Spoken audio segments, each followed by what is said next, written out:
Good evening. I'd like to call to order the regular meeting of the New Canaan Board of Education for Monday, March 16th, 2026. We're going to start by saying the Pledge of Allegiance. I pledge allegiance to the flag of the United States of America and to the republic for which it stands, one nation, under God, indivisible, with liberty and justice for all. Thank you. Okay, we're going to start by reviewing and approving the agenda for tonight. Can I get a motion to approve the agenda? Hugo, second. Laura, all in favor? Thank you. And we need to approve the minutes from our last meeting, which was on February 2nd of this year. Can I get a motion to approve those minutes? Josh, second. Matt, all in favor? Thank you. First up is our student spotlight with our New Canaan High School Orchestra String Quartet. Please come on up. We are thrilled to be joined this evening by a quartet who study here at the high school with our friend and colleague, Mr. Leo Fix, who is retiring at the end of the year. And thank you for coming on this stormy night. Would you, if I hand you a mic, could you introduce yourselves? Sure. Yeah. Thank you. Hi, everyone. We are members of the New Canaan High School Chamber Orchestra. We're each the principal players of our respective sections. And I'm going to pass this around and we'll each introduce ourselves. I'm Neathi. I'm a senior at New Canaan High School, and I play the violin. Hello. Hello, I'm Caleb. I'm a sophomore, and I play the violin. I'm Aneva, and I'm a senior, and I play the viola. I'm Claire Helene, and I'm a senior, and I play the cello. Yeah. So today we're going to be playing Country Club by Scott Joplin. He's a prolific American composer, composed many different ragtime pieces, and we learned this piece for our America-themed concert in honor of the 250th anniversary of the Declaration of Independence. So, yeah, it's going to be a pleasure to play for you guys today.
Thank you guys so much. It was such a treat. And I said to Dr. Lutzy before, usually when people perform, we've had this, probably the last year or so, they're in the corner where you guys are now. So having you up front made it just incredible. So thank you so much for coming, and I hope you come again soon.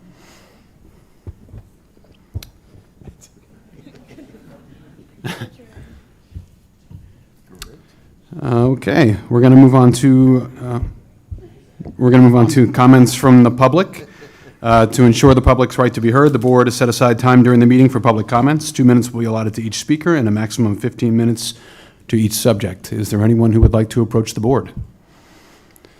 Seeing no one, we will move on to the reports and recognition phase. And first up is a special education update from Mr. Bill Tesber.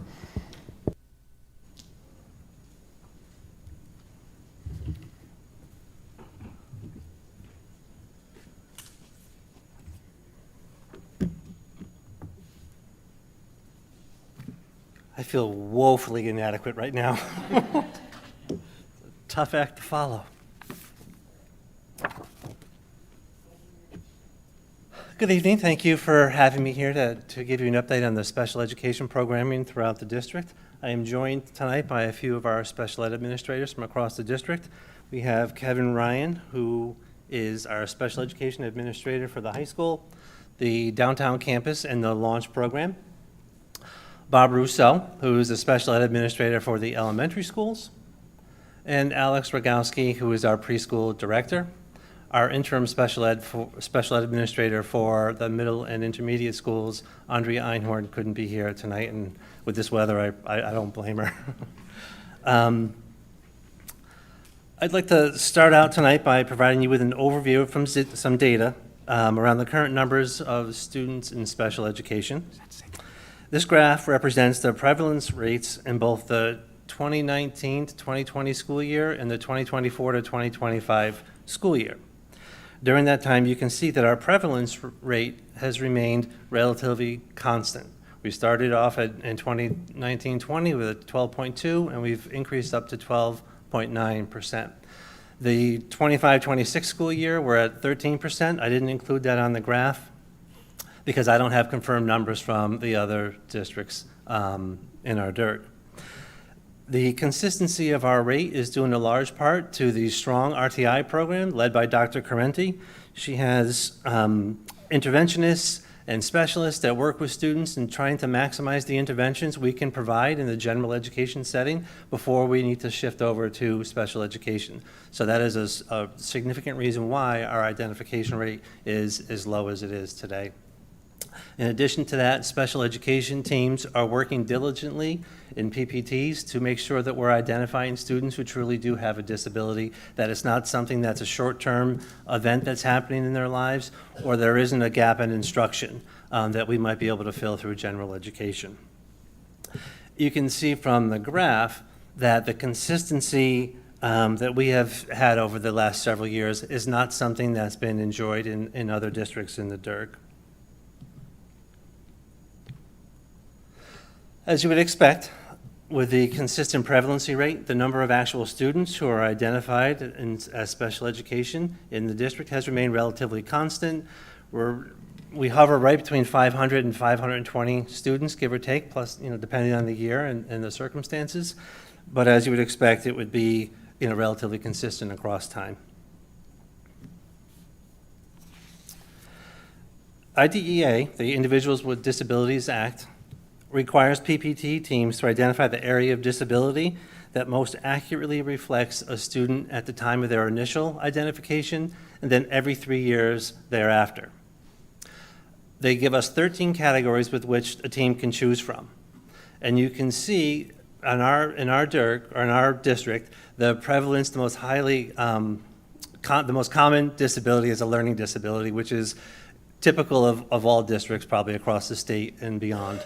And then after that, we have OHI, other health impaired with attention deficit disorder. And then a category that's risen in the last several years is autism. We're seeing an increase in the number of students who are diagnosed with autism, specifically around high-functioning autism, or what we call level 1 autism, which is considered a mild form of autism, and then SLD, dyslexia, and language impaired.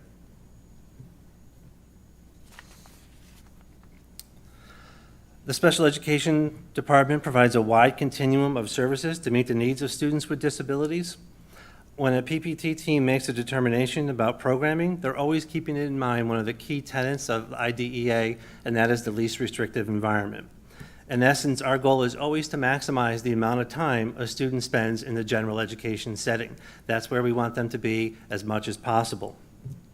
The LRE continuum starts with a student who's completely integrated in the general education setting. And once we start adding supports and services, the setting becomes more and more restrictive. So at the top of the continuum there, we have students who are in general education for the vast majority of the time, and then receive a related service of speech and language. So those might be our itinerant students at the preschool who come in once or twice a week, get speech and language support, and then that's all they receive. Or students K-12, whose sole service is speech and language. Speech and language is the only related service that can stand alone in an IEP. You can't have OT or PT as the only service in an IEP. The only related service you can do that with is speech and language.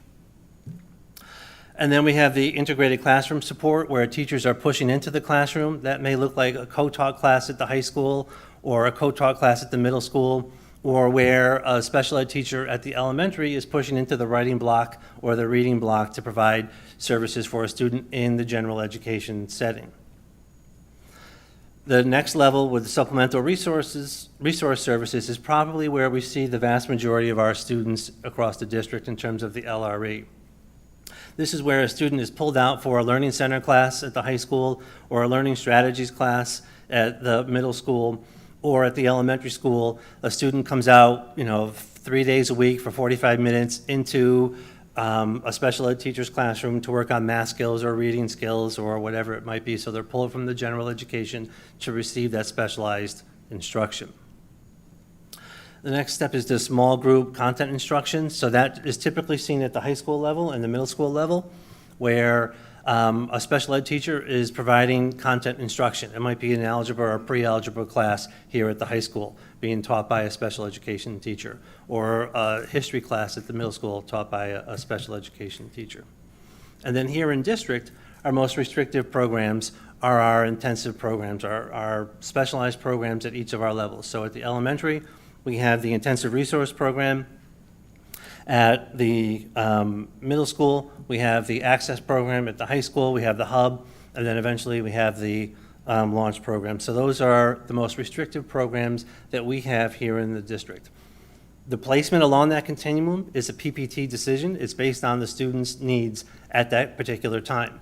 A student's LRE can change 1 year to the next, or it can change within a year. Right? So there may be a student at the high school who starts out in a special ed US history course, and they're knocking it out of the park, they're doing really well, and second semester the team decides, oh, we're going to transfer that kid from the special ed class into the general ed US history class, and we've changed the LRE. And that's what we should constantly be doing, is looking at the LRE and evaluating what the appropriate LRE is for each student.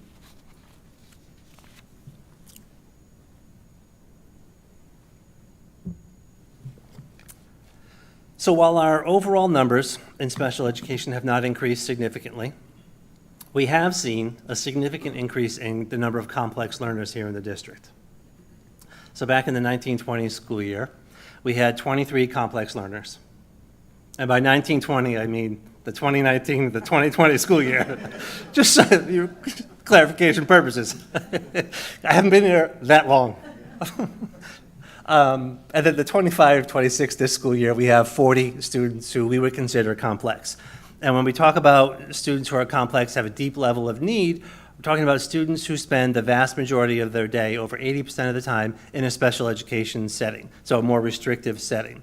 And then in addition to that, they have a significant amount of related services, which may include OT, PT, speech, BCBA, TVI, teacher with a hearing impaired. There's a variety of different services that may be provided for the student. So those students, for the students with this profile, we've seen a significant increase in that profile of student over the last 7 years or so.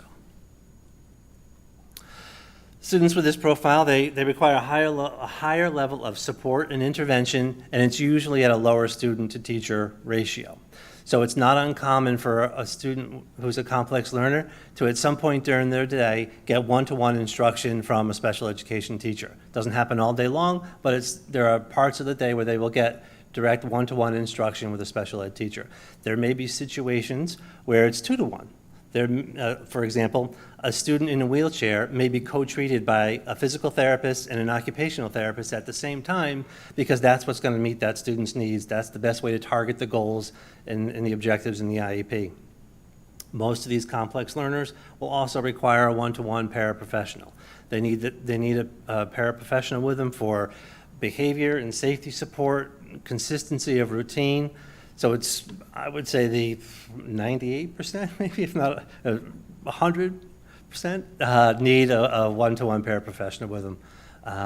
Along with the increased need with the special ed teacher, we see an increase in the need for related services, for speech therapy, PT, OT, behavior support from the BCBA, and we've also seen a demand for increase in nursing. We have students who require a one-to-one nurse because they're of medical conditions.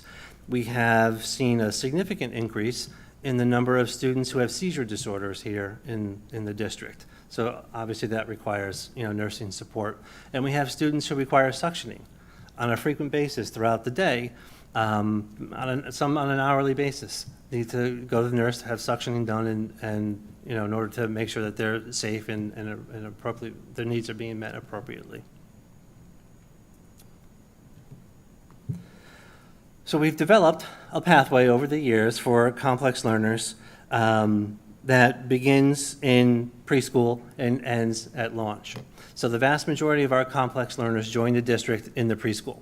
Others will join at different stages along the way, and it could be at the middle school, it could be in the middle of the year, it could be with 2 months left. It just depends on whether or not a student moves in or they join us at the preschool level. So at the preschool, we're doing a lot of early intervention and some foundational skills and support. As we've talked about previously, or I talked about previously, we're increasing the hours to try and improve the amount of intense services that we're providing for those students in the preschool. Once preschool is finished, they move over to the intensive resource program at the elementary level, and we've expanded this program as well. Now every elementary school has an intensive resource classroom at this time, and there they're getting that targeted, concentrated academic and behavioral support. From there, they hop over to SACS, obviously, at the Access program. And again, there it's that targeted academic, it's behavior support, and we start to weave in some of those functional skills that they're going to need as they move forward into the high school and the hub program, where we really start to have a focus on functional skills, functional academic skills, money, being able to read instructions for cooking or on the medicine or whatever it might be, reading a bus schedule or a variety of other tasks that are functional academics, and we start working on life skills with them there as well. And then finally, the students end up at the launch program, which is our 18 to 22-year-old program, transition program, where we really focus on vocational skills with students. We focus on independent skills, and our goal there is to get them as independent as possible when they leave the purview of New Canaan Public Schools.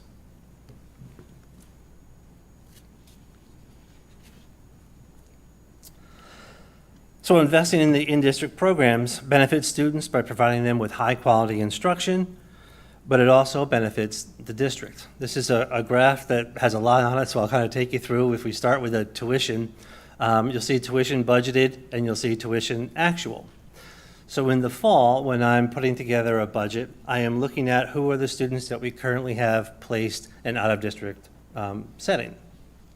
I'm having a conversation with the administrators to talk to them about, are there any kids on our radar that we're starting to feel like we're not able to meet their needs here in district? Because we will always have students that, for the uniqueness of their disability or the significance of their disability, that we just can't meet here in the district, but we're always trying to. So I take those things into account, develop the budget, and then as the year progresses, I'm working with Danielle Maslar, who is a district psychologist who works out of my office, and we're having conversations with families. We're having conversations with schools, the outplacements, to identify students who it might be possible to bring them back into to the district. They're ready to come back to the district, and we have developed programming here in the district to meet their needs. Having that conversation wouldn't be possible if we weren't making those strategic investments in program development. So we're able to have those conversations and bring kids back into the district, which is our goal. We always want to try and keep the kids here whenever possible or bring them back when we can. So you'll see, the budgeted tuition line versus the actual. The actual, more often than not, comes in a little bit lower because I can't anticipate when we make the budget in October what's going to happen throughout the course of the year, and then which students are still going to be placed out of district the following school year. The other point on this is the pink or fuchsia line. And you can see, if we look at the 2020-2021 school year, we started the year with 12 students who were placed out of district. And then throughout the year, we ended with, we ended the year with 17 students who were outplaced. A couple things happened throughout the year which result in an increase in the number of outplacements. The first would be a PPT team makes a decision that we can no longer meet the needs of the student here in district. The second would be somebody has moved into the district with an IEP that currently has them outplaced. And it's our legal obligation when a student moves in with an IEP that has them placed at a different school to implement that IEP as it's written, or as closely as possible to how it's written. But if you look in the 21-22 school year, right, we didn't start that year with 17 outplacements. We started that year with 14. So we had 3 students come back to district, and then throughout the course of that year, we jumped up to 16, and then we were back down to start the next year at 14 to 18, and so forth. So we're always looking to bring those students back, and having the programs here in district makes that possible. And then also, if you look overall between the 2019 and 2020 school year and this school year, right, our number of outplacements is really kind of in that 15 band, right around 15 students, plus or minus. And that's because, students will always go out, but we're always looking to bring students back. And we were able to do that because of the programming that we've developed here in district. And it's slowing the growth rate of the out-of-district tuition, for sure. Another strategic program development over the last few years has been the Literacy Academy. And as I've shared with you before, the results we are seeing are tremendous. Our application for accreditation by the Orton Gillingham Academy has been accepted. We are scheduled for a site visit early next fall, it'll probably be in September. If successful, we will be the only public school in the country, as I said before, to achieve this accreditation, which is an incredible accomplishment for the staff working with students and Bob, working to support that staff. We are all incredibly fortunate to have Jen Tavello, who is our OG fellow. You've heard me speak of her before. Jen is certainly not someone who rests on her laurels. Jen has achieved another certification for us. She is now an accredited training fellow. So in the past, Jen would provide the 60 hours of instruction needed for the associate level and supervise the teachers with 100 hours of practicum and then support them through the application process. The application would be sent off to the academy. The academy team would review it, make a determination whether or not this application meets the standard and the teacher passes, or gets sent back to the individual and with revisions and changes that need to be made. Now Jen can do it all. So it'll simplify and streamline the process for us, which is a good thing. Again, here, developing the Literacy Academy has been terrific for students. We're providing them with that high-quality instruction early on, which will have a positive impact on their trajectory going forward. It's also having an impact on the number of families looking to have the district support their child at a private school. When I first started this position, about 50% of the parents seeking another placement for their child, the issue was around literacy. Now, at this point, 10% or fewer of the cases that come to me with parents looking for an out-of-district school for their child is around literacy. And you can see the impact on the number of settlement agreements between 2021 into this year, which is a great thing. Again, it's the development of the program in district is helping us keep students here and providing them with an incredibly high level of instruction. There are a couple things that I want to point out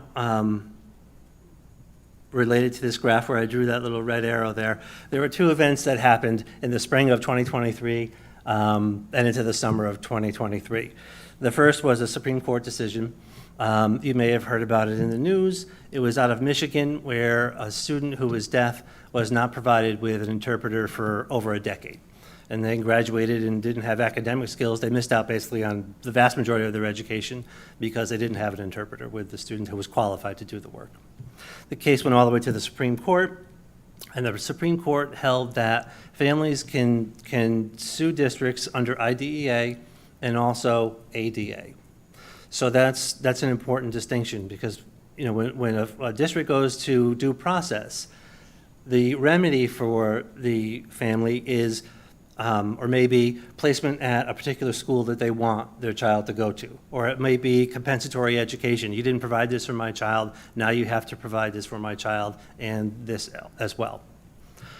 But under ADA, it's changed the game where now there are the result of a lawsuit under ADA can result in monetary compensation to families. So that started to change the game a little bit. It was the first time ever that was approved. And that, I'll explain it, puts pressure on the settlement agreements. The second was a law passed by the state of Connecticut.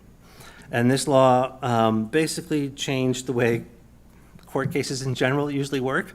So the law states that regardless of who the moving party is in this process, the district presents their case first.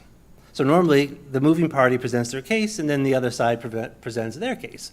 But now, in Connecticut, with due process around special education, the Board of Ed presents their case first. So that requires a significant amount of prep time and work prior to going into this, which we didn't have in the past.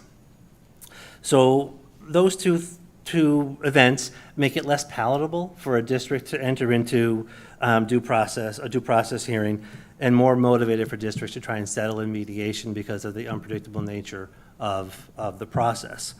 Parent attorneys know this, and you can see the curve there where we have fewer settlement agreements, but you see an increase in the cost. In my opinion, those are two factors that are driving that curve up for us.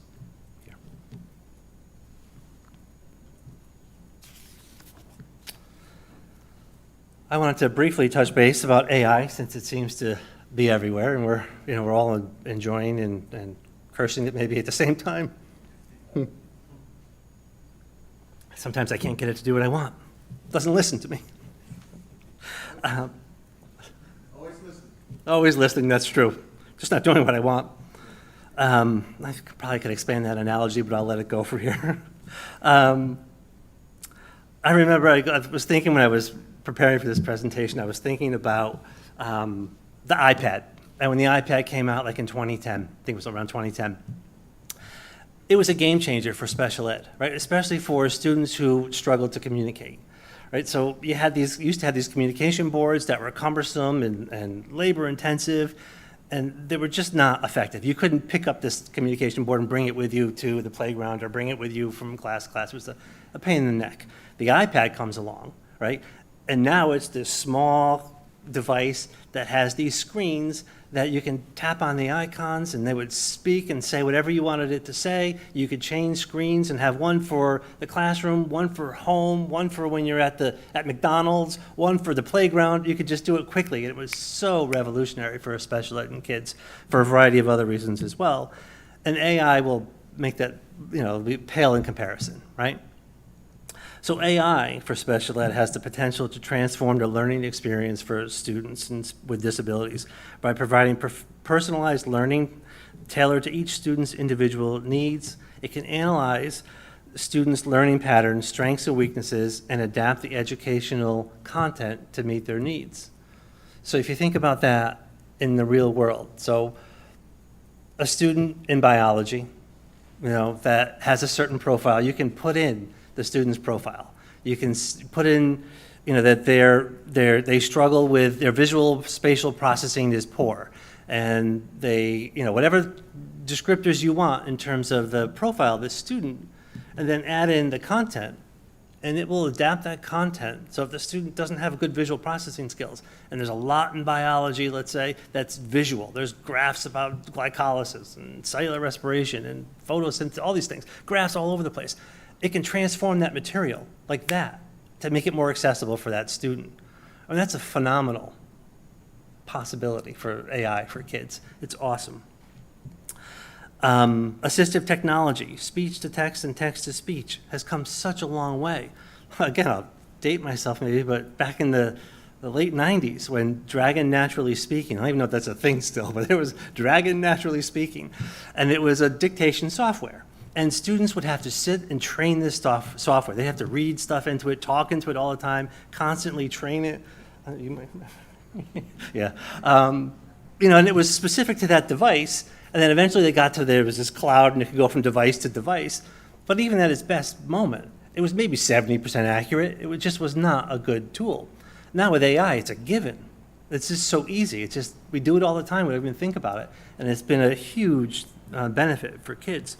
You've seen videos in other presentations with eye gaze machines and how AI now is really moving that forward to help kids who need access through that type of technology. For teachers, AI is a huge benefit. So, you know, for example, students with autism often are given social stories where a teacher creates a story to help them learn a particular social skill or how to navigate a particular social context. Now with AI, the teacher can dump in all these characteristics of the student. He's got, you know, brown hair and brown eyes, wears glasses, has hearing aids, loves Harry Potter, has a German short-haired pointer named Sherman. You can put it all in, it doesn't matter. You can put it all in there. And then you put in what the skill that you want the student to learn, and it'll make a social story with the kid in it. It's beautiful. So then the kid gets it, they read it with the teacher, and they can relate to it. And it helps them to learn that skill easier and faster because it's a story that they can relate to. It's amazing what it can do for us. We're also currently right now for teachers running an AI pilot program with a software that will help teachers analyze data and write higher quality IEPs more efficiently. We just had a meeting earlier today with the Ed Advance, who's providing the software for us, and the teachers are loving it. They're loving, you know, one of the standout features that one of the staff members mentioned, and everybody agreed, was the ability to analyze the data, to take a bunch of different sources of data and help tie it all together for the staff, and then be able to look at, okay, goals and objectives. How do we write goals and objectives that line up with the curriculum and line up with best practice? So it's really been a benefit for teachers so far. We'll continue to explore that possibility with AI and expand the opportunities for teachers. The goal with AI in that would be, you know, I want the teachers in front of the kids rather than behind doing paperwork, and paperwork in special education is just huge right now.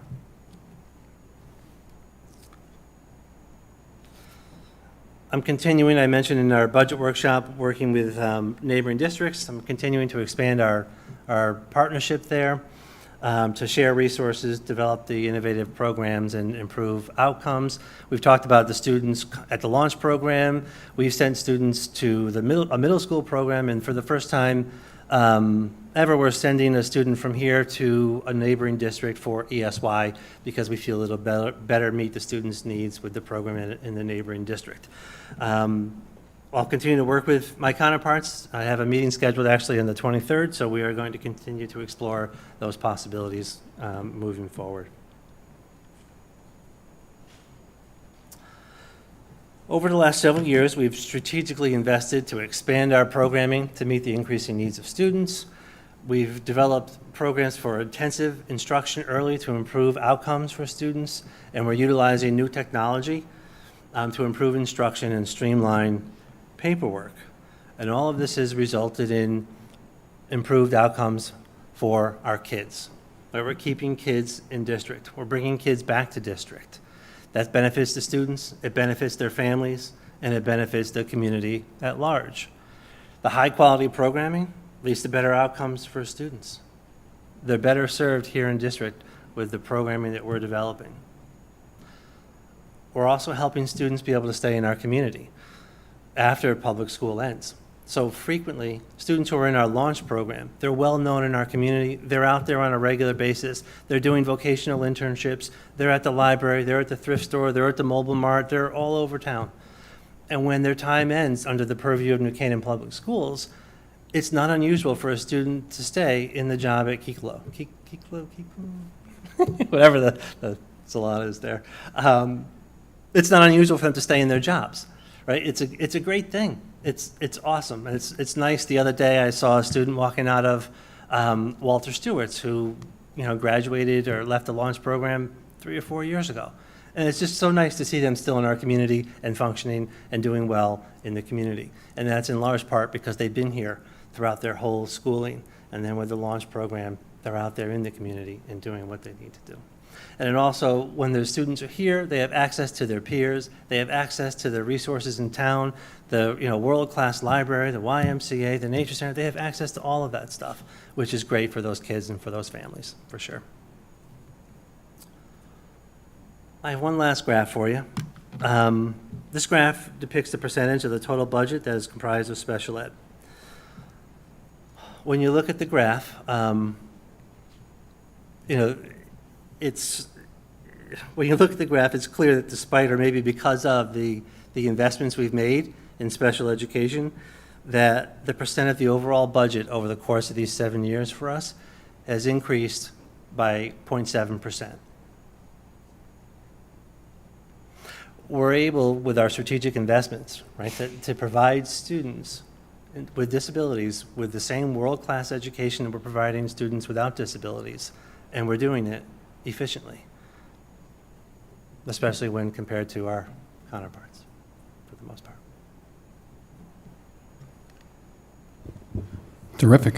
Thank you, Bill. You're welcome. Anyone have any questions for Mr. Tesber? Laura? I have 2 questions, but my first question is actually,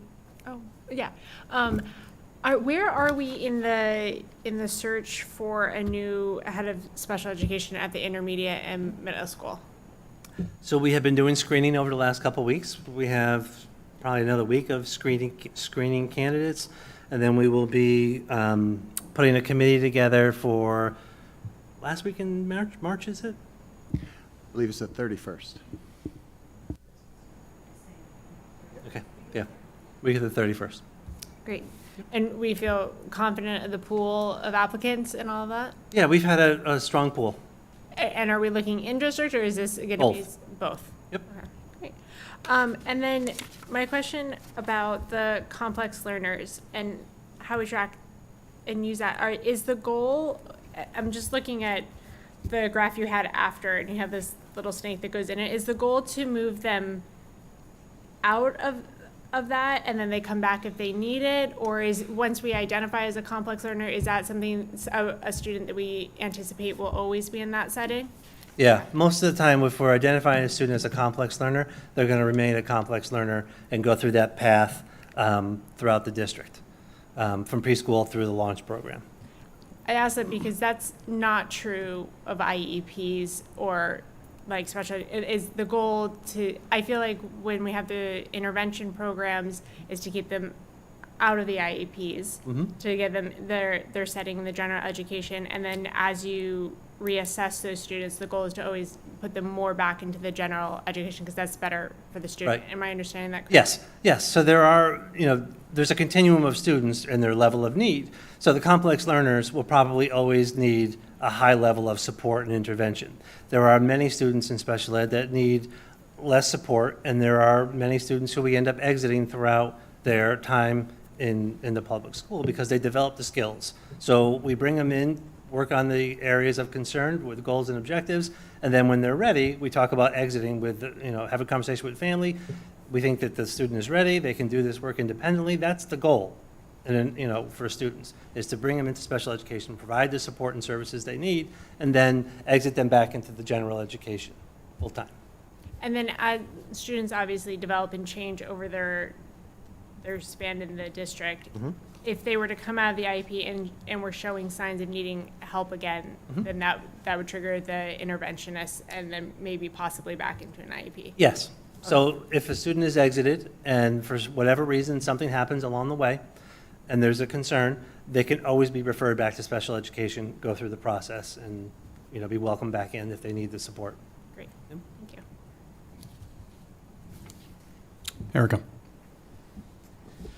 Thank you, Bill. You're welcome. I have a question about the pie chart in the beginning of all the different disability prevalence rates.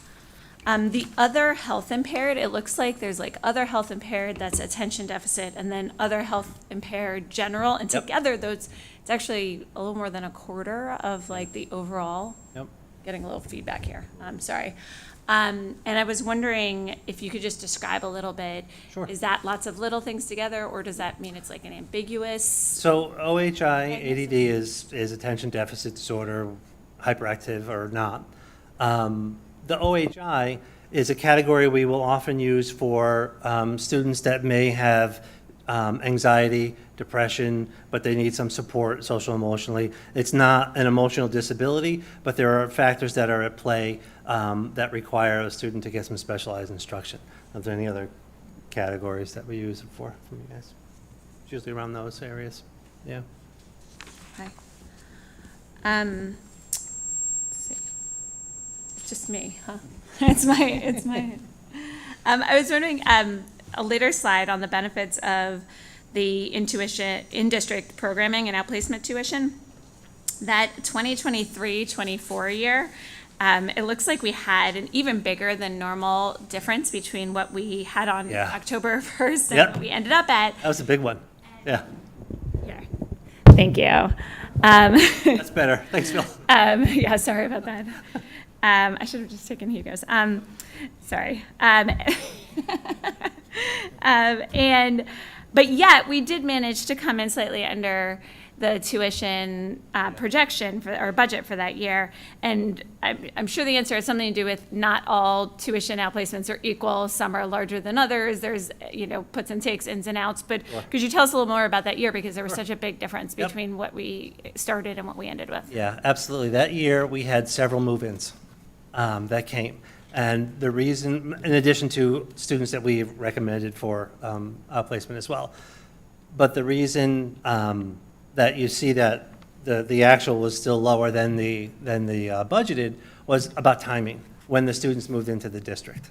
Right, so there were several students who came in towards the end of the school year. So the actual outlay of tuition was minimal that year for those students. And then it was actually a case where, I think they were both high school students. At least two of them were high school students, where we weren't sure if we were going to be able to meet the needs of these students when they moved in. But we spent time with the students. We went out and saw the students in the schools and had teams go out and look at the students and see whether or not we felt we could meet their needs. And we ended up bringing those students back into district the following year, which is why the number went down to 18. That makes sense. It's the timing. But that one's working. Okay, good.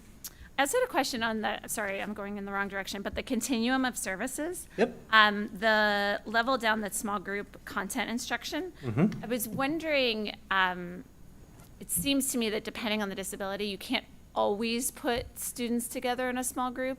And I was wondering if you could talk a little bit about when you can create small groups and when you really have to do the one-on-one support. And like, are there any differences in terms of what sorts of needs are more So- likely to be able to be served through a small group rather than Sure. the more intensive. Right. So the more intensive one-to-one are really those complex learners. They're the ones who require that individualized instruction. Outside of that, most of the needs of the needs of other students primarily can be met in small group or in the general education setting. So the students, when we talk about small group content instruction, they're typically kids who have a learning disability. They're in the end, they may be in this class for a year and then transition to the general ed realm. So their level of disability is what's going to dictate that and their ability is gonna dictate whether or not the team feels that the student is going to be successful in a general education setting, or do they need specialized instruction through the content to develop the skills necessary to be successful in the general education setting. But the vast majority of those small group classes are kids that, here, they're at the high school, there's some at the middle school, but the majority of those classes are at the high school. And the majority of those kids who are in those classes will either transition into general ed at some point, not all, but the majority will, and then many of those kids will go on to, post-secondary, education, college at some point. Yeah. Got it. Yep. That makes sense. And then the Literacy Academy, because I know we get questions about the impact that that's having on special education. Yep. So can you remind us, our first group of students that we served, what age are they now? And sort of thinking about the impact that it would have on the entire system. Yeah. I don't know how old the oldest ones are. I guess, well, it's hard to say because the first group was of different grades, right? They're always in different grade levels. Mm-hmm. So we're in our second full year. So this is like the fifth year? I think just the fifth year of implementation. So if there was a student in fourth grade, they're, high school level, I guess. Mm-hmm. And, so middle school, I would say primarily most of them are in middle school at this point. Mm-hmm. And I think the impact that the Literacy Academy is having is greater than just the kids that are in it, right? We're working on the instruction with all special ed teachers. We're working on the instruction with the reading specialists. We're capitalizing on the talent and the skill that we have here in district to have an impact on all students. And you've seen some of the, when Dr. Correnti did the report on this, on the student performance, it was amazing, how well the students were doing, and that's all students who are taking the test. So I know, we know it's having a tremendous impact for kids. Great. And my last is more of just making sure that that I understand this. The settlements, and you spoke a little bit about where that red arrow is on the, the 2023 year, and that just emphasizing the fact that basically we can do everything the same and we can have the same number of students, but that costs are going up because of policy and changes that are made at the federal and state level that are just completely outside of our purview, and that we are just subject to the consequences of. Yep. And just that this is something that's a part of the context that we're living in. It was not something that was in our world 5 or 10 years ago, but Nope. something that we have to live with Yes. now that has an impact on our budget. Yep. For sure. Absolutely. Anyone else? Kate?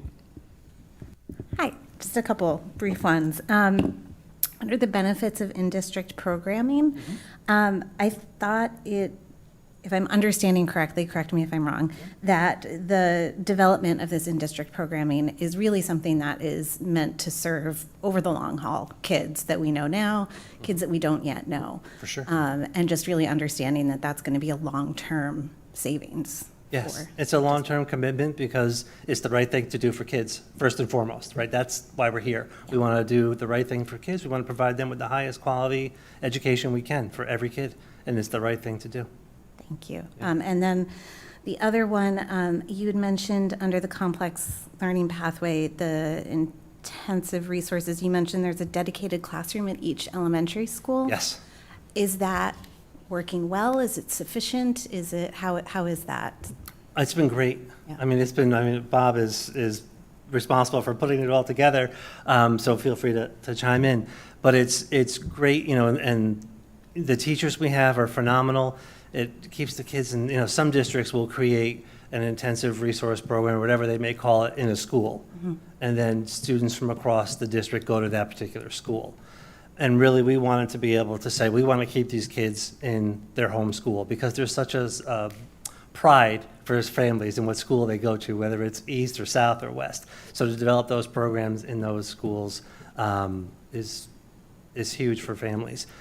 And there's the need for it. There's enough students. We couldn't put them all together into one room in one school. So there's definitely a need for it as well. Anything, Bob? When I first came here 7 years ago with Bill, when he switched to this job in particular, we only had West, was the only school out of the elementaries that had an intensive resource program. And, we kind of used that as the beginning blueprint, and then we went to East, and then we went to South. Come to the mic, sorry, so that the people at home can hear. Yeah. So, thank you. Can you hear me better now? All right, good. So I was saying that in the beginning, we started at West. That was the only school in the elementaries that had an intensive resource program. It was very successful. And you saw from Bill's presentation, kind of as more complex learners came into district, we realized the need. We used that as a blueprint to next move to East. And eventually, just a couple of years ago, South. It's been very, very successful, and I think that both for kids, which again is why we're here, right? We're seeing them benefit from this so greatly. And I think it actually also really allows our case managers who aren't in that program to really focus on more specific things or more specific needs for other kids. So it really is just broken out quite nicely.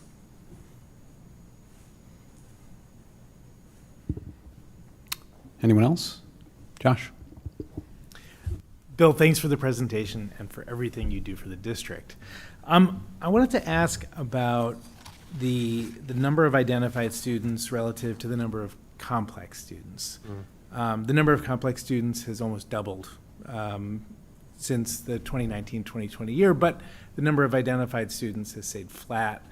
And I wanted to know your take on why that might be, if it's just coincidence or if perhaps it speaks to the strategic investments that we've made with early intervention, other things like that. Yeah, in terms of the overall number of special education students? I guess Yeah. the fact that there are fewer non-complex learners. Yeah, or it's steady. And I think, again, it goes back to the RTI program we've invested in, that, Dr. Carenti runs with the incredible staff that we've put together in terms of the interventionists, the classroom coaches, all those things that we've put together over the years. They'll work directly with students. They're also working with teachers to teach them how to better work with students who may be, behavior issues in their classroom or complex learners who don't learn the same way as other kids, and how do we approach that kid differently than we might, the general population. So, I think it's a reflection of the investments that we've made, the strategic investments that we've made in the RTI process with interventionists that has resulted in a relatively stable identification rate. And I think it's an appropriate rate, in terms of our numbers. That helps. Thank you. Anyone else?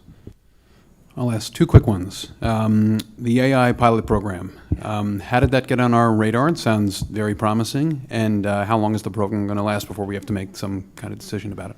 Yeah, so it got on our radar actually through Ashley Tremblay, who's our assistive technology specialist. She reached out and said, hey, I was at a conference or at something, and I know this guy, Jody Minotti, and he's doing the program at Ed Advanced. Let's see do you want to get together and see what he can offer for us?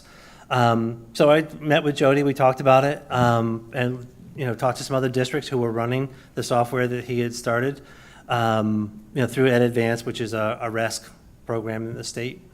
And it's the feedback I got from other districts was very positive. Teachers loved it. It made some of their more mundane tasks much easier, and it gave them better information to do their job better, to write better quality IEPs. And the better quality of the IEP, the better the service we can provide to the kids. The more understanding we have of a child, the better the goals and objectives, and then the better the intervention. Great. And then the second part with the timing piece of it. Yep. I just talked to Jody today, like I said, and hearing the positive feedback from staff, I want to look to move forward with this on a larger scale, and we would be able to do that for next school year. He's able to do that for us if we decide to go down that road. And they're constantly working on, improving the system and making it more user-friendly, adding other features. They can customize things for us here in the district that are specific to New Canaan. So we're really excited about it. We think it's going to be a huge help for students and teachers. Terrific. And then the second question was regarding the Connecticut law that you referenced that made settlements essentially a foregone conclusion due to the riskiness of due process and that whole thing. Was there any talk in this past legislative session about that law Or is this a fait accompli and this is just the law of the land law of this land for the foreseeable future? This is a done deal. There was no talk, unless Brian was aware of something different, but there was no talk about changing, that requirement that districts present first. They are doing some other things to try and, curtail, due process hearings. They limited the number of days to 4, whereas before it could have been 7 days of hearing or longer, depending on how many witnesses, the plaintiff would like to bring. But they've tried to limit it in other ways, but in terms of the presenting first, no. Okay. Well, thank you for this. This is impressive, and, as it relates to the prevalence rate and the money we spend and everything else, it's a great story for the district and for the town, so awesome. Good work. Thank you. Okay, now we get a budget update from Dr. Lutzy.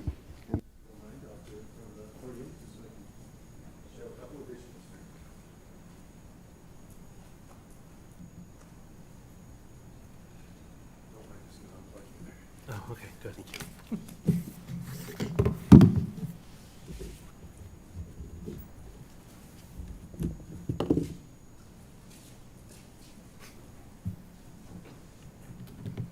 Okay.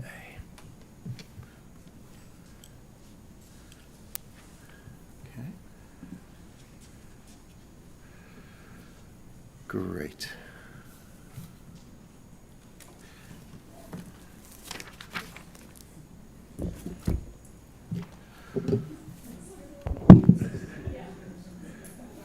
Sorry about the colors. Yeah, it's really splashing you all with some wonderful. I should change my screen though. So I have my computer permanently on night shift. I don't know if you've done this, but I have my computer, my devices, my phone, everything's permanently on night shift. But when I present, then everything looks like it's on night shift. So I guess I could turn that off. And if I can't do this quickly, I will stop trying.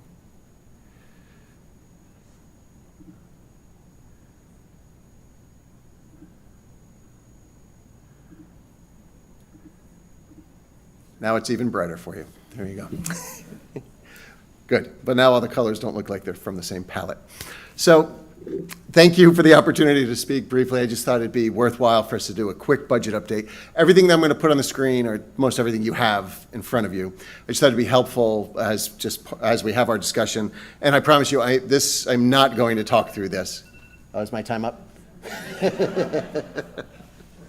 That's okay. But as you know, our budget season, which started in October, November, and we've had our budget workshop and the Board of Education work, and then the Board of Selectmen, and we just wrapped up with the Board of Finance, and start on Wednesday, we start with our town council. It really is an important opportunity for us to just touch base on a couple of things, get an update, and have an opportunity just to, if there are any questions by the board, et cetera. So just as a reminder to everyone, here and not, that our budget is available online, right? Just go to ncps-k12.org. You could go right to the the menu, the Board of Education site. Not only this budget, but this current year's budget, and it goes back to 2014, give or take. Each of those budgets all the way through, and most of them, there are staffing plans, there's information, there are presentations. We really try to put everything we can out there so that if there are questions folks have, they have a means to find the answer to those questions. Because all of what we do here is in support of the work that we do in our schools, working with children and families in the community. And as you know, we feel like we're doing the most important work on the planet. So we want to invite everyone to be a part of that work with us by having questions, by looking into this, and being in conversation with us. So I thought tonight I'd just hit a couple of things. The staffing question continues to be out there, so I just thought we'd get some clarity around that, if it's all right.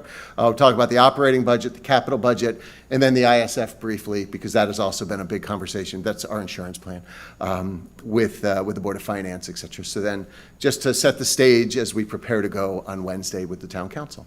So one of the worst visuals in the history of visuals is on the screen now.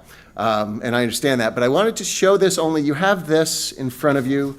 It's the last 2 pages of a similarly colored document. And I just wanted to put it on the screen to show you, because what we've done is we've gone back to look at our staffing, and we've looked at the budgeted staffing versus the actual staffing the following year, because there's been some questions and some conversation about this.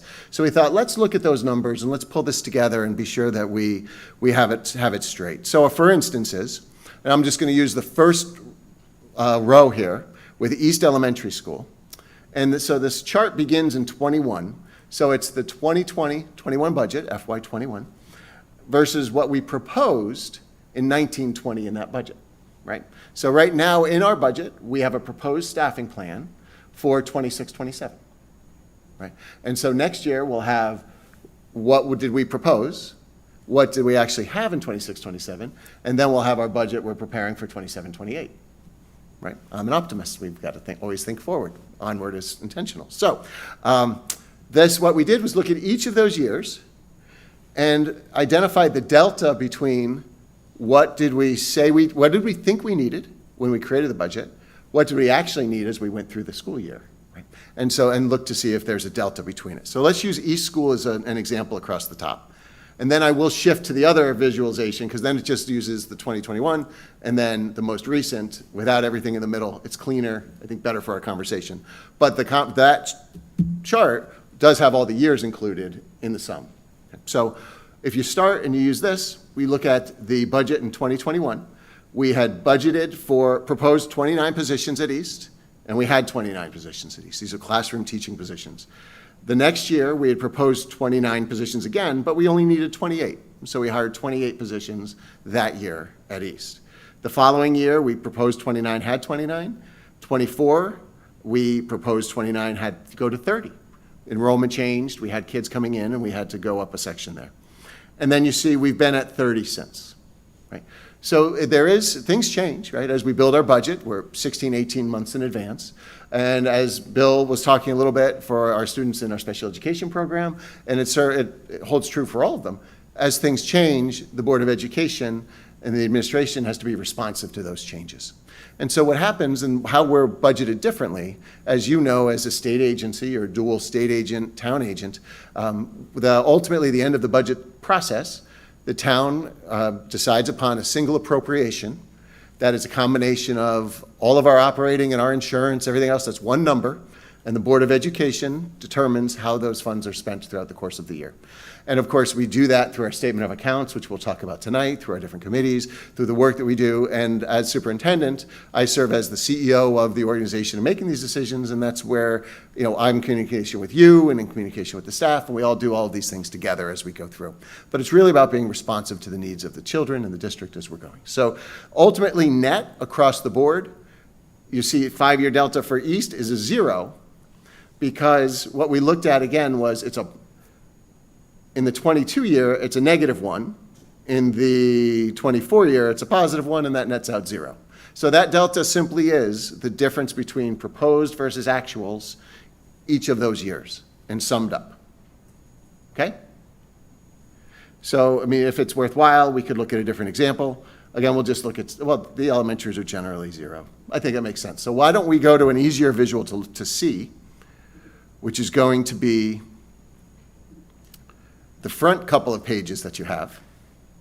And again, this is the same chart. I literally just hid the middle rows in order to make it a little bit easier for our conversation. Because the conversation that we're sort of talking about, why this is on our radar, is some of the information that has been discussed at some of the meetings that we've been and some of the questions that have come to us. We want to make sure we're all starting from the same place of data and figures. And certainly people can agree, disagree with decisions that are made along the way. Perfectly fine. This is what we do. But we want to make sure that we have the same baseline in making those determinations. So if we look at this one, and I think this is easier to look at, you look again, so East, again, is at 0, right? There was a -1 and a +1 over the last 5 years. It netted out to 0. That's your delta. And if you look down, so we start with our core subject classroom teachers. And across the board, you look and you see that this number here over these 5 years has gone up 7.76 above what we had budgeted each of those years as we've gone through. And I think Bill just did a great job explaining some of the reasons why. And if you look at the different categories of each of these teachers, you see that 7.2, an addition of 7.2, is in the special education areas, right? And, we're talking about the complex learner classrooms, the other things that our special education teachers are doing, some of the needs that we've had along the way. So that right there, and you just even see even in this year, we thought we'd need 50.2, turns out we needed 52. So we had to make some adjustments along the way. And as Bill explained, not only is it sort of our moral imperative on behalf of our kids, but it's also our legal imperative, right? So if a need emerges with a child, or a child moves into town, or we see something that occurs, we're legally obligated to meet the needs of that child. We cannot say to somebody, we get it and we'll do it next year when we build it in the budget, right? We've got to do it now. And so that's where, again, Board of Educations are empowered with the flexibility to make those decisions in real time, because we know that every child only gets 1 year at a time, and every grade they get one shot as we go. And so we need to be responsive to those needs. So over those 5 years, yes, there's a delta of the 7.76 in those classroom spots. If we look similarly at our special subject classroom teachers grouping, and this aligns exactly with the staffing plan that's been in our budget from the start, you'll see in our special subject classroom teachers, we've actually hired 5.7 FTEs fewer than we've had budgeted in this same period of time. Right, so we're making decisions based on enrollment and staffing, and doing this in real time. I know that in business often, you'll sort of work your way with your manager, whatever, and have a budget for staffing and a head count. And you would never underhire that head count, because then you're living with that for good, and you fought really hard to get those. We don't work that way, right? Because we know the work that we're doing, we're entrusted with the public's funds. We want to make sure that every dollar is spent well. So if we have a budget for a certain number of teachers in an area, and then the enrollment shows us we don't need all of those FTEs, if there are opportunities to make a change, often through attrition, others, we do that, even if the number's in the budget.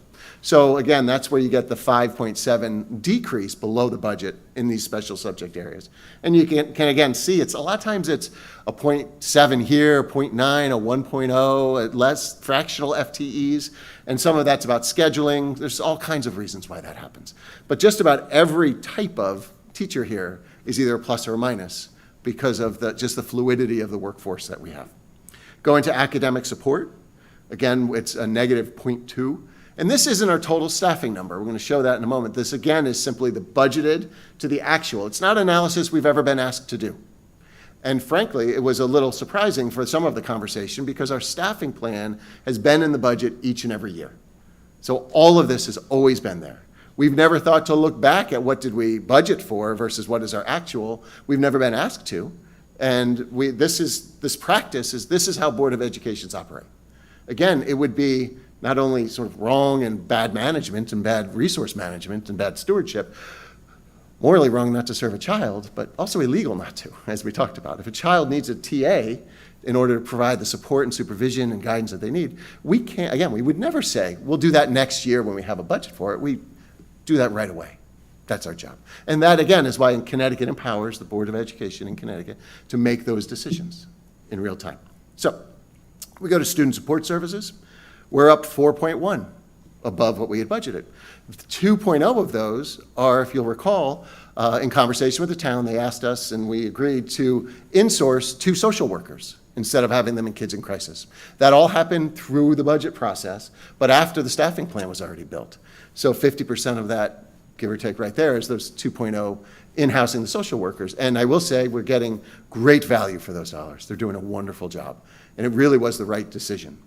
And again, I would hate to think we couldn't make the right decision because we didn't ask for it 18 months in advance, right? Or however many, 6, 8 months in advance. Keep going. Now, here's a point of clarification that's very important. You probably have heard me mention this. The building substitute program that began during the pandemic has inflated the numbers by a factor of about 11 positions over these 5 years. So just to talk briefly about the building substitute program, we actually started it during the pandemic when there were no subs anywhere. We wanted to keep our schools open. That was a primary goal of ours. Again, if you believe you're doing the most important work on the planet, you will do everything in your power to do that work and bring your kids here and be here in person. But we can't do it without adults. So we started the building substitute program, and actually the first couple of years we had it, we used ESSER money to fund it. right? So it wasn't a budget item even right out of the gate. As we started it, because there was some ESSER money available, we used that to do some hiring. Over time, as we moved through the pandemic, they were incredibly helpful and useful.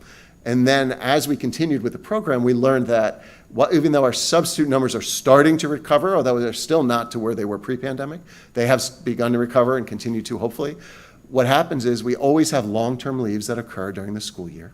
And having a building substitute gives us a certified, skilled, trained, knowledgeable person to move into that space right on day one.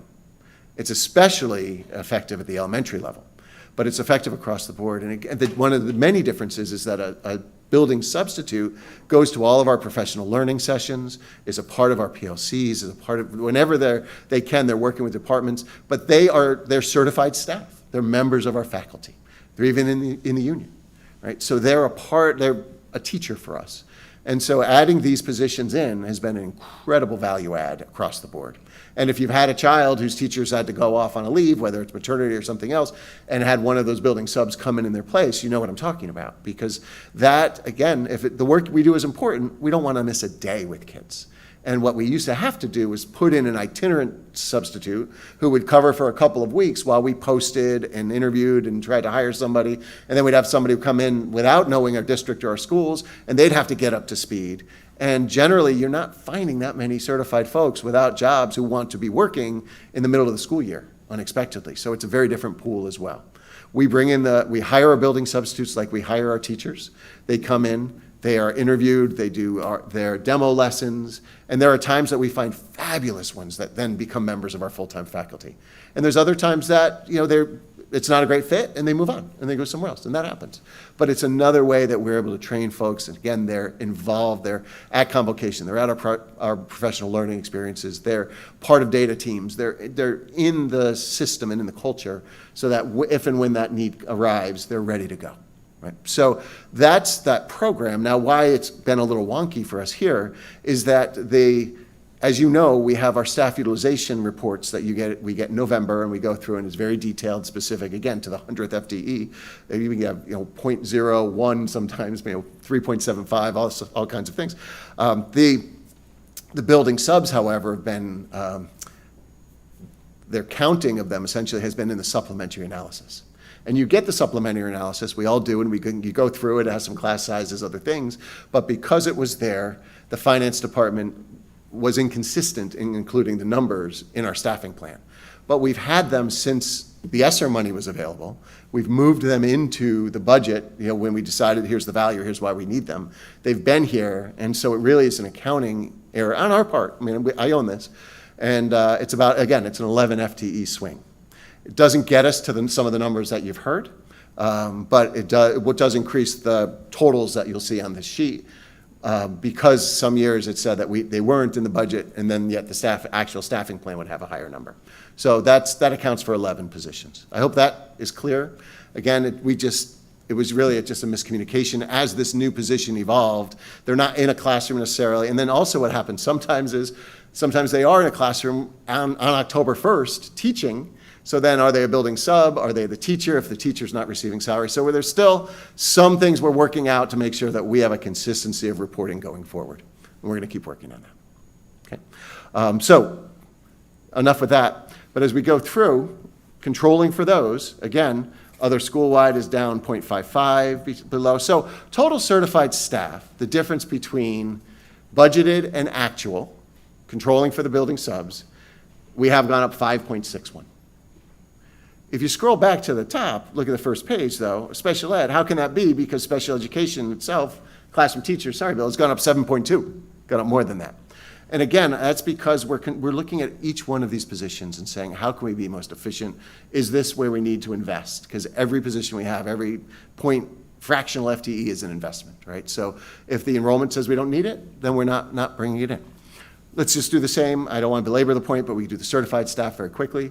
Again, administrative support staff, you'll see we're down below what we had budgeted. Then instructional teaching assistants is 6.67 above. That just makes sense. That goes hand in glove with the special education teachers. Again, needs that emerge, et cetera. And that's driven by the special education instructional paraprofessionals, right? Keep going down, other services. Again, you'll see a little bit up, a little bit down. Our custodians, that was again, we started this with ESSER, and then we moved into having them on board. We have 2 floater positions, and then in response to some need from the community, we've been testing and working to build a position that actually works Wednesday through Sunday in our buildings, in our high school here for the weekends. So that if we've got small groups, or if we've got groups on Dunning or other things, then they're not paying for a custodian to come in overtime, because the shift is Wednesday through Sunday. So we're working on, not great longevity in that role. What seems to happen, they get in there, and then another position opens on the regular, one of the crews, night or day, and then they want that instead. Can't blame them, so there's some turnover there, but it's I think still, it's a smart staffing plan. So we're gonna stick with it and keep trying to do that. The floaters help also to bring down that OT a little bit. District-wide transportation, the 6 at the top, those again are our van drivers, right? So that's our complex learners, that's our kindergarten, that's others that have increased. So again, it goes along with that same information. Going down to the bottom, and I'll be done with this, promise, but it's a lot of work putting all this together for you. Our total non-certified staff, it's a 13.21 FTE swing, right? So over this period of time, again, controlling for those building subs, we're looking at 18.82 positions. Not other numbers that I think you may have seen or heard, but 18.82, and at the same period of time, we've added 23.04 special education positions, right? So again, it's sort of, that's your driver, and the work that we're doing to manage the resources elsewhere is helping us to, minimize negative impact. We're making sure the funds we have are invested where we need them most, where our kids need them most, okay? So, glad to take any questions on that, or we'll just go right to the operating budget if you like. Erica. Something I've heard you mention in other environments, but just to reiterate here, is what are the building subs doing if they're not in the long-term position? So if they're serving for somebody who's out on maternity leave or et cetera, but then if nobody in the building is out, what are they doing? They are subbing, right? So they are thank you for asking.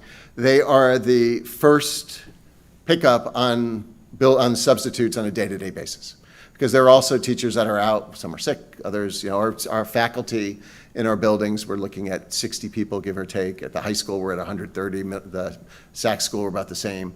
So, any given day, we've got a couple of folks that aren't feeling well and are out sick. And so if the building sub is sort of floating in those ways, they'll fill in for those teachers on a day-to-day basis. Mm-hmm. And that's generally in the beginning of the year, that's where they are. And then by the end of the year, there aren't that many of them floating because they're all sort of plugged in full-time. Yep. I do want to show you one other thing that we're going to change next year. So this is the staffing plan, and you have this, and it's hole punch. You can put it right in your budget binder.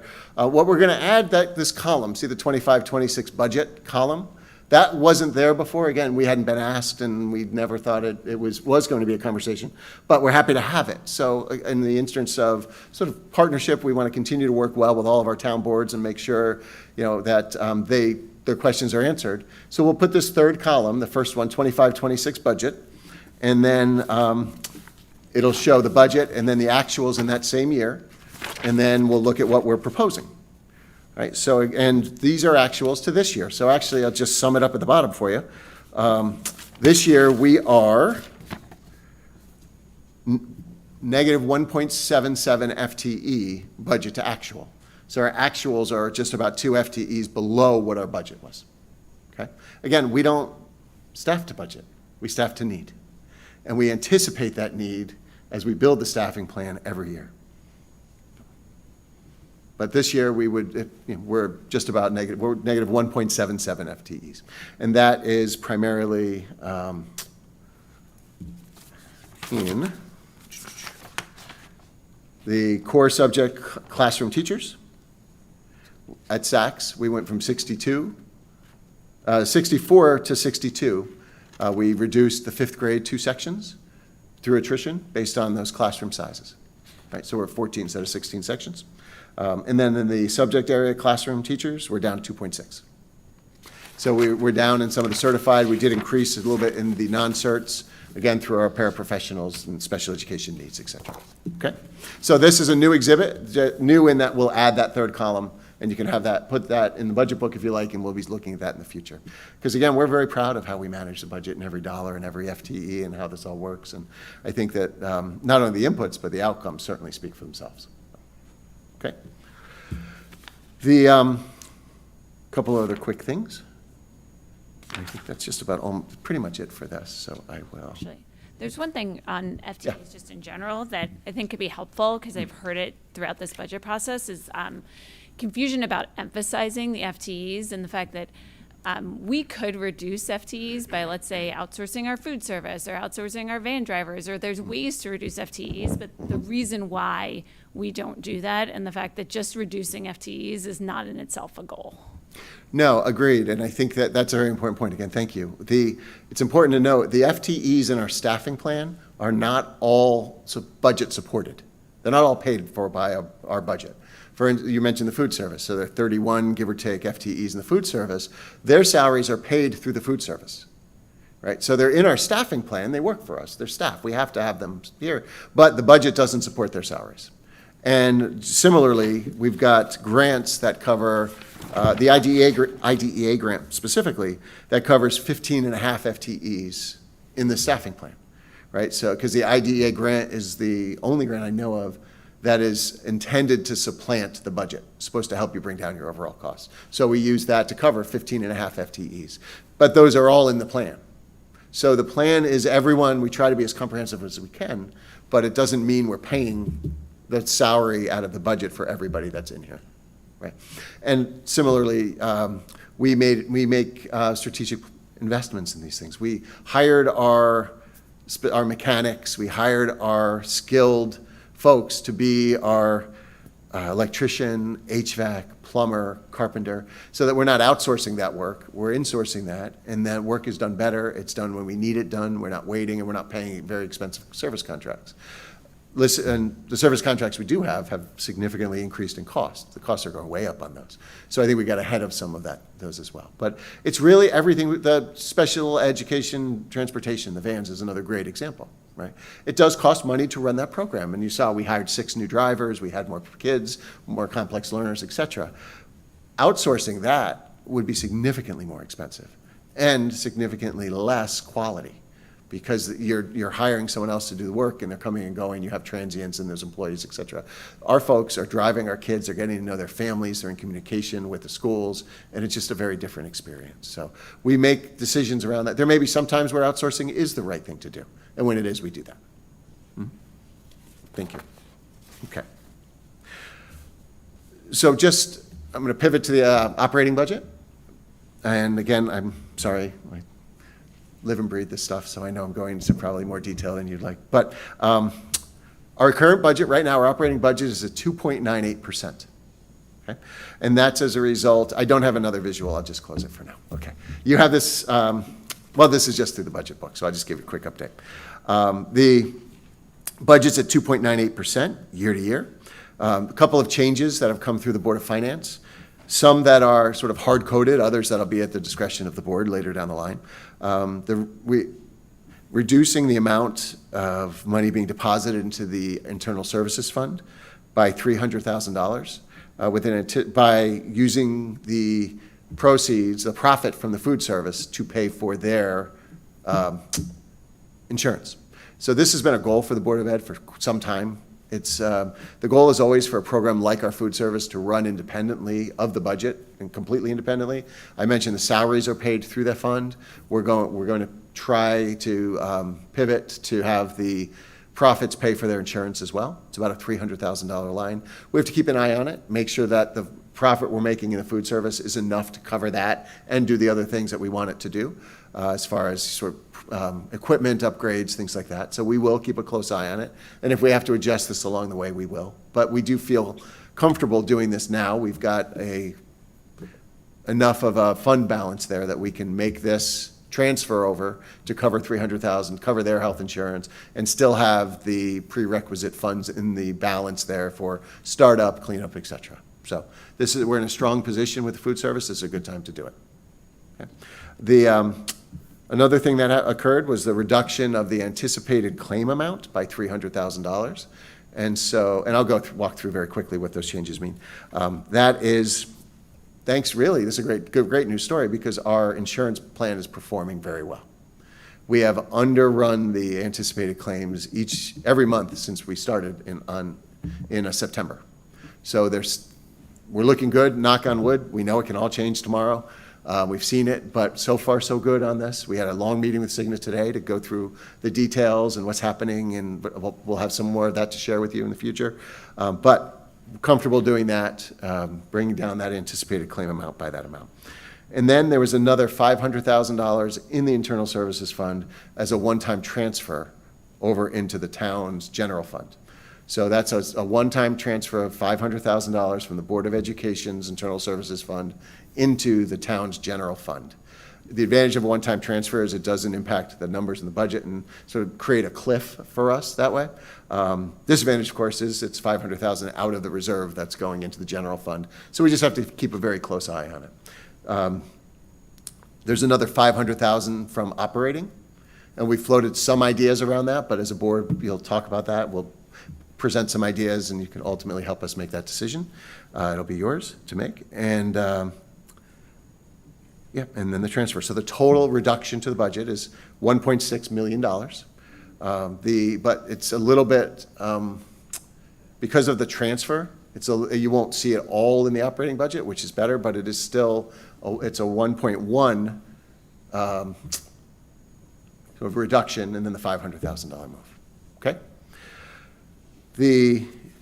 As the board knows, we're very, very careful with our budget. We've trended below inflation over the last 10 years. We manage everything as we go through it with our resources committee, et cetera. I will say, for what it's worth, our 2.98% is below the other schools in our DIRG by a relatively sizable amount, to be fair. They tend to be running in the mid threes, a couple even in the upper fours. There are 7 districts in our DIRG, as you know, so it's that small group here. But the 2.98 puts us at least half a percentage point, if not more, below anyone else in our surrounding area. On the capital side, back in January, actually, the Board of Selectmen voted unanimously to decrease our capital budget by $1.8 million, which is a 36.5% decrease from what we proposed. Right? And it's also a 37% decrease year over year. So we're at about $5 million last year. Now we're at about 3 and change.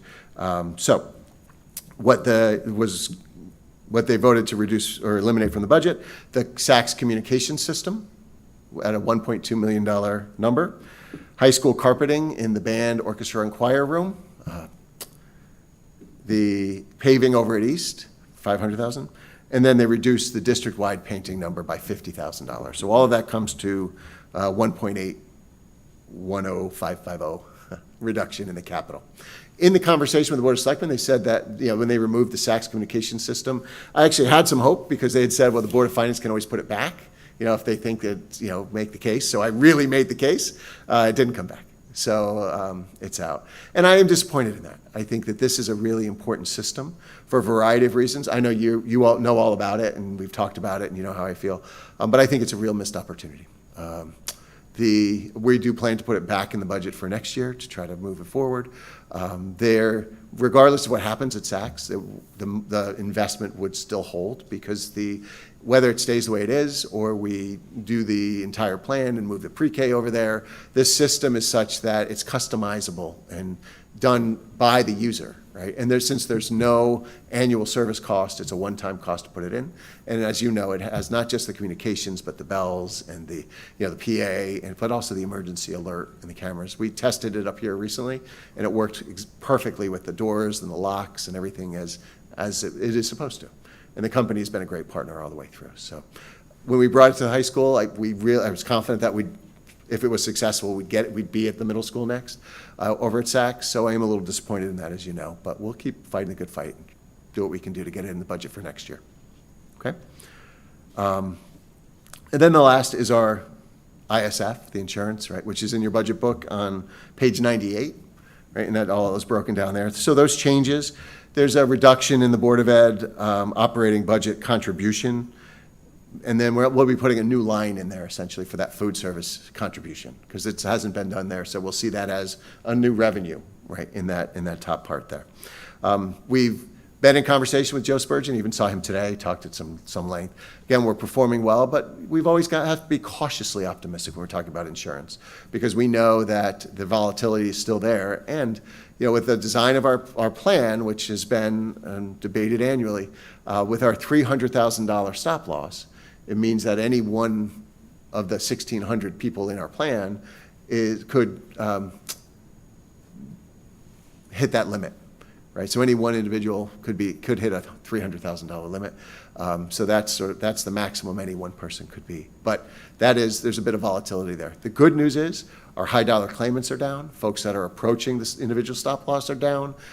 Some of the challenges that our population were dealing with even just a year ago are resolving. It's a great story. Like, we've got fewer cases with cancer this year than we've had for a while. We have some really good things going on health-wise. And we don't know exactly what to attribute that to, but I have some theories. I'll share them with you along the way. But it's a great story. And so we are optimistic that the good things going on will continue, and we'll have some good news as we continue to go. So the budget itself, as you know, this is it's an art and a science, sort of working it all the way through. Something that we work very hard to be sure that we're advocating for the needs of the children and the communities that we serve, while also recognizing that it's a significant investment, and that every dollar that we receive comes from the taxpayers, from the community. We always want to make sure that we treat those as our own. There's sort of an owner's mindset here that as we're doing this work, not only do we take great pride in the outcome, but we really deliberate and consider and think deeply about all of the investments that we make. And there are times that we're trying something that doesn't work, and we have to pivot away from that. And we do that, and we have through the years, and we'll continue to do that, because that's part of our responsibility in continuing to build the best school system on the planet. So, there we go. Happy to answer any questions. Any questions for Dr. Lutzy? I either did a good job or put you to sleep. Thank you for the update. Last up, not least, statement of accounts, Mr. Ron O'Keefe. Thank you.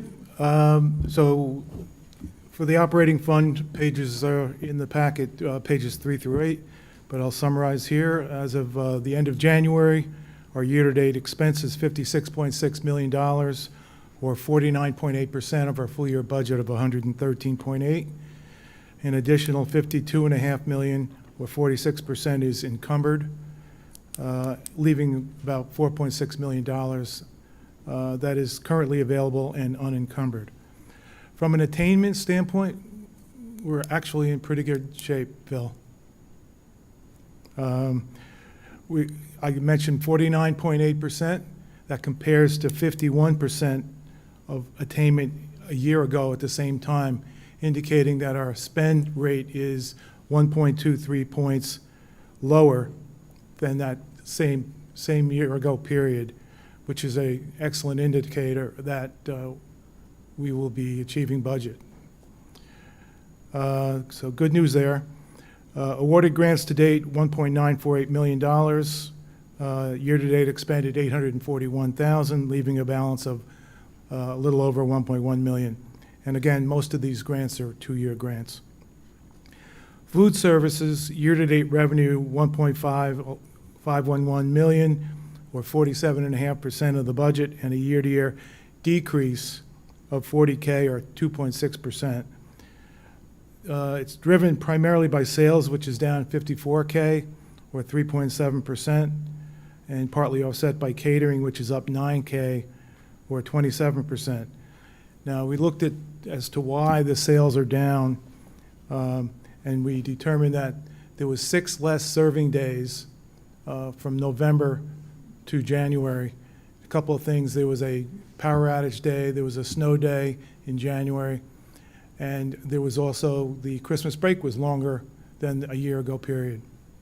So I do expect, since we still go with 180 days, 182 days a year, that year-to-year decline in revenue will recover by the end of the year. So for expense overall, totals $1.3 million, or 43.7% of the budget, down year to year by $43K, driven by lower grocery costs associated with the volume decrease, repairs and equipment, and partly offset by higher dairy prices. Bottom line, year-to-date net income, 178 positive. So despite being down in revenue, we're still positive 178 at the net income level. And that results in our fund balance as of January 31st of $838,000. And I expect that number will grow by the end of the year, as we will not be making additional purchases in equipment that we had budgeted for, because we used fund balance to pay for those last June. And then facility rental donations in summer school. Facility rental revenue 90K, expenses 193, net income of minus 103, leaving a fund balance of 354,000. Donations revenue 91K year to date, with expenses of 113,000 and a net income of minus 22, and a resulting fund balance of 128,000. And finally, summer school is break even year to date, with revenue and expense of 114K, leaving a fund balance of 144K. Any questions? Any questions for Sean? I'll ask, just because I remember last year when attainment was moving in the wrong direction, and you qualified that by saying it was, I think it was a transportation contract or something, that it just was coming a little bit later. Right. Is a similar situation moving in the opposite direction this time, where this is going to level out, or do we legitimately have a chance to finish like this? I'm almost afraid to answer that question, but I think we're moving in the right direction. I'll pick number B. Terrific. Anyone else? No. Thanks, Sean. Thank you. Okay, on to our lone action item of the night is the 2025-2026 district calendar amendments. Yes, and I'm glad that I don't hear the rain or the wind, so I have a little more optimism about this now. As you know, we've had couple of cancellations over the last few weeks since we had our last conversation about this. So what I have my proposal for the Board of Education that we could move on tonight, if you're comfortable doing so, is to adjust the calendar to reduce the number of student days from 182 to 180, which is the state-required number of days. And again, we've done this before in the past when we've been up against the variables that we've discussed together.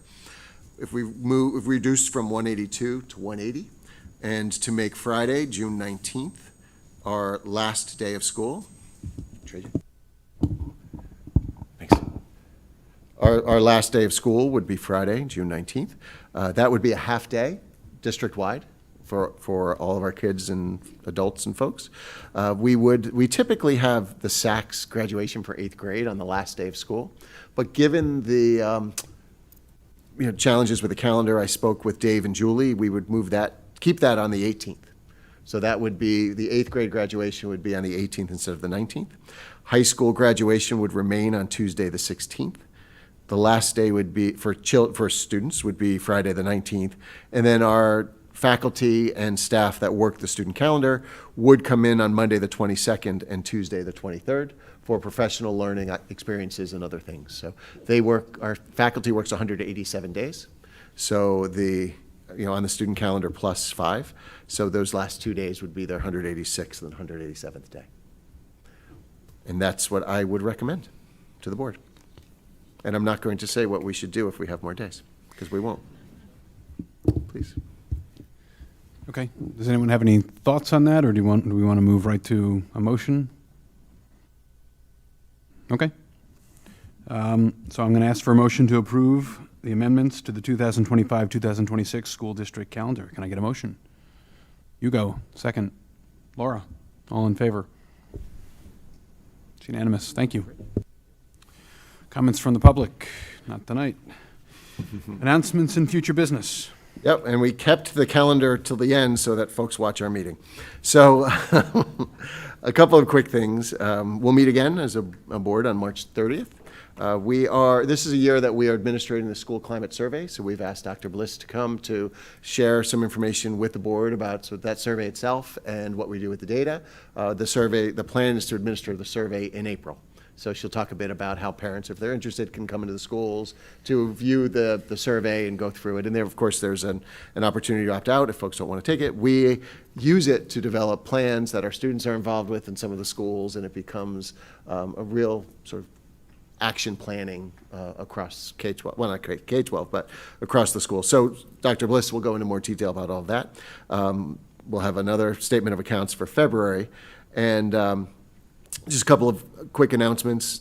The New England Association of Schools and Colleges, the visit started today.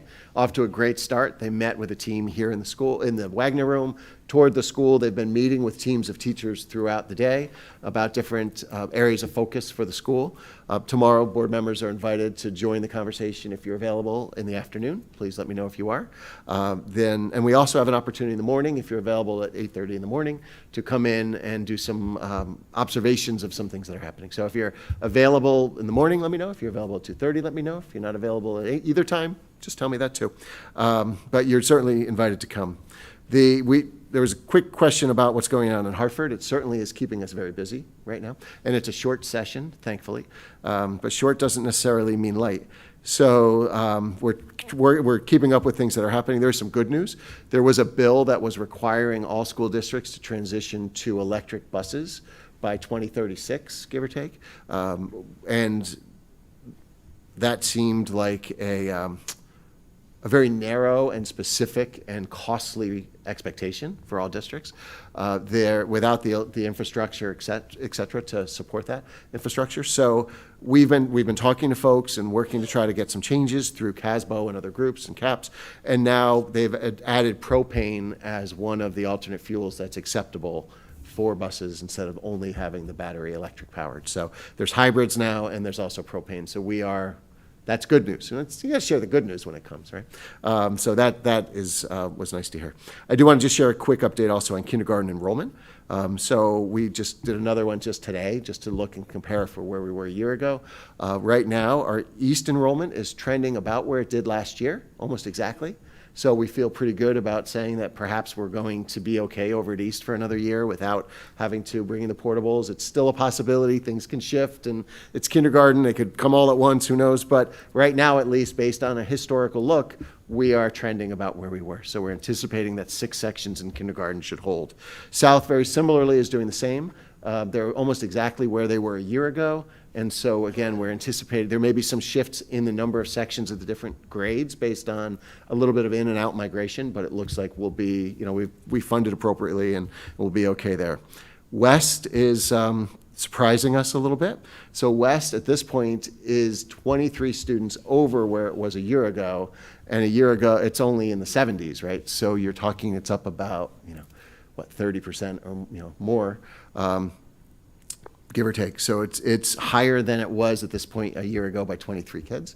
It's kindergarten, so we're leaning towards two sections needed right there, because we will pick up kids as we keep going through. And if we look at the same, again, the enrollment to today's enrollment to the September 1 enrollment, if we want to just say that, right? And we create that ratio, and we look at sort of where we were last year at 70 some odd and where we ended up this year, we're at 93 some odd. That would take us into 6 sections over there. So, and we were planning for 4. So it does look like 2 additional sections are going to be needed as we do that enrollment to date of enrollment ratio. So we've started the planning around moving 2 of the pre-K classes over from West over to South. There's be a few challenges, but really nothing too challenging as we look at it. As you know, South used to house the pre-K, so the playground is right there. The room location's great. They have the bathrooms. So we're in pretty good shape. And again, we're working to put all that together. We'll still have to set up the rooms because there are additional classrooms, and so we'll need the furniture and all. So I'm looking to go to the Board of Selectmen soon to talk about establishing the non-lapsing account as we've been discussing. I'll talk about it briefly with the town council as well on Wednesday night, as we have been with each of the groups, because that non-lapsing would fund the moving of the pre-K, the setting up of the classrooms, the hiring of the teachers, and would be available if East surprises us And East has surprised us before, so we do have to keep an eye on it just to be safe. But that's where we are with the kindergarten enrollment right now. And I think that's enough. Excuse me. Can I get a motion to adjourn? Matt, second. Erica, all in favor? Good night.